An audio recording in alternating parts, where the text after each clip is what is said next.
I just wanted to make a really super quick video on how to do an adjustable fuel pressure reg on one of these NB Miatas. The fuel systems on them from factory are really stupid, and they make it quite hard to do this. Now, I couldn't really find a whole lot of research online. Thankfully enough to me, I had a fair few people around me who have done it multiple times and are experienced enough to know how to do it off the top of their heads. Now, look, the job's already been done. Unfortunately, I don't have it all apart to show you the step-by-step, but I will at least give you a little bit of an explanation as to how I did this. Now, first things first, there's 2 or 3 parts to it. So the first part will be the in-bay part.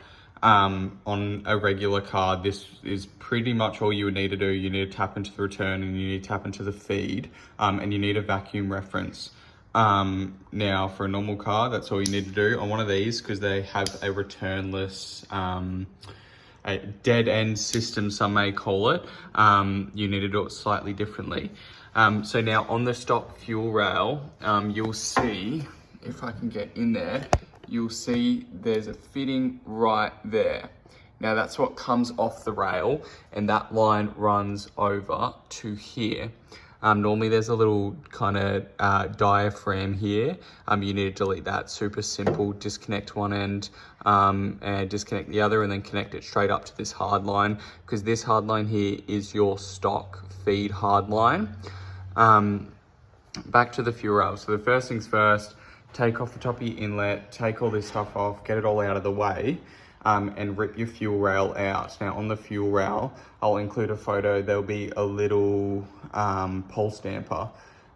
It's not a fuel pressure reg, it's a pole stamper, so slightly different. It does kind of regulate the fuel pressure, but what you need to do is delete it and get a fitting on there. What I did is I got a 1/8 NPT fitting, and then I put a 90-degree barb on it. Not that you can see it, but it's right around this area here, is where that fitting will be. Now, what I've done is I've ran the fitting from the top there, and I've just ran some 5/16 hose, and I've ran it up into the feed on my fuel pressure reg. So you run that pole stamper, delete it fitting, and then hose straight into the feed. Now for the return, what you need to do is, from stock, there'll be a big charcoal canister here. It takes up a fair bit of room, but off that charcoal canister is a hard line. And the hard line is used to return the fumes to a big charcoal box. What you want to do is delete that big charcoal canister in the bay around here, and then utilize that hard line that comes off the bottom of it, and we're going to turn it into a fuel return line. Now, one thing to note is that the fuel return line, or the hard line I should say, for the EVAP is a 1/4 inch. What you'll have to do is get a 1/4 inch 90 barb on the bottom of your fuel pressure reg and run it into that hard line. From there, mount it all up, get it all pretty, get a little vacuum reference. I've done mine right off this side of the manifold and just straight into the top there. Make sure this is a standalone vacuum reference. You don't want to have it teed off a few times. Try to get it by itself if you can. But that's pretty much it for the in-bay part. What we'll have to do is we come around the back. Now in the back here, obviously your car won't look quite like this, but in the back here, you'll see 3 hard lines. The far left is the EVAP hard line, the middle, the feed hard line, and the right being a brake line. So the far right, we can just simply forget about it. What you need to do is disconnect the hose from here. There'll be a piece of hose that'll run into a big charcoal canister, and it's kind of where the excess fumes go from that charcoal canister that was in the front of the engine bay. It pulls all the fumes here and does a little bit of black magic and then gets rid of it. But it will be a big black box. All you need to do, it's all 10 mils, couple there, take it out. You might have to drop your subframe bracing if you have an MB2, and get it out of the way. Now that you've done all of that, sorry, I'm trying to get it all in one take. Now that you've done all of that, what you'll do is with this evap hard line, you're going to run a 1/4 inch fuel line off of it. And then this right here is a reducer. So this goes from a 1/4 inch into 5/16. So back up to your normal standard fuel size. And that kind of kicks it up, because what you got to do now is send that up to the top of your fuel tank, and that'll be your return line. Now that we've kind of discussed that, I want to talk about this fuel filter here. So this fuel filter, you'll see right here, this one here is your feed into the fuel filter. So this feeds from the top of the tank down in, filters the fuel, comes out, and then feeds the clean filtered fuel into your fuel hard line. So into your fuel feed hard line, I should say. What you're going to do now is leave this, don't touch this guy, he's good, he's fine. Up here, see this little, I just wanted to come back to this section, just fucking like one night later, just to summarize what we've done back here. We've gotten rid of this stock line with the T-piece, and we've just routed this directly onto the feed rail. A good way to tell it's the feed rail is it's the larger of the two here, but I've routed that straight onto the feed rail. So now that's feeding directly into the tank, which is cool. And then you can see the feed for the filter is still stock. I haven't touched that.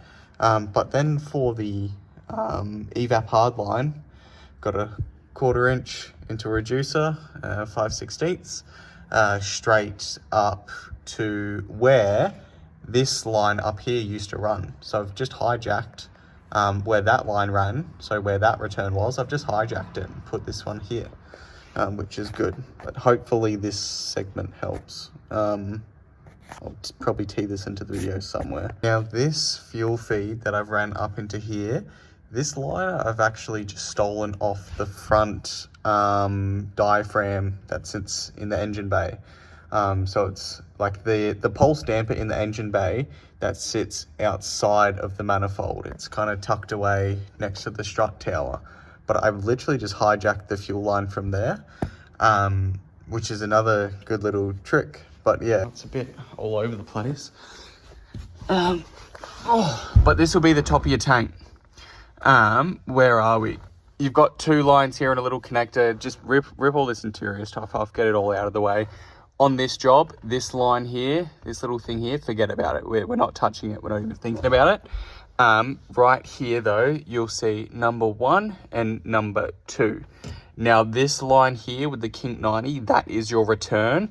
That right there is your feed. So we'll pull this one straight down to the bottom of the tank and get rid of it. And then we'll pull that fresh return line up and connect it right there. Keep in mind, you will need to get a quick connect 90. So one of these, you can get them from any automotive shop. And we're going to connect the hose straight into the end. So we're pretty much emulating this whole system that they've got there. So get a quick connect 90 for this job. Keep that in mind. Now another thing we have to keep in mind on these cars, it's not really focused this video, is it? On these cars, the fuel pressure regulators are not in the bay like a normal car. They're actually in the tank. You've got the couple pulse dampers we went over earlier. So the pulse damper diaphragm that was there, and you've got the pulse damper in this fuel rail here. But the real pressure regulator is here.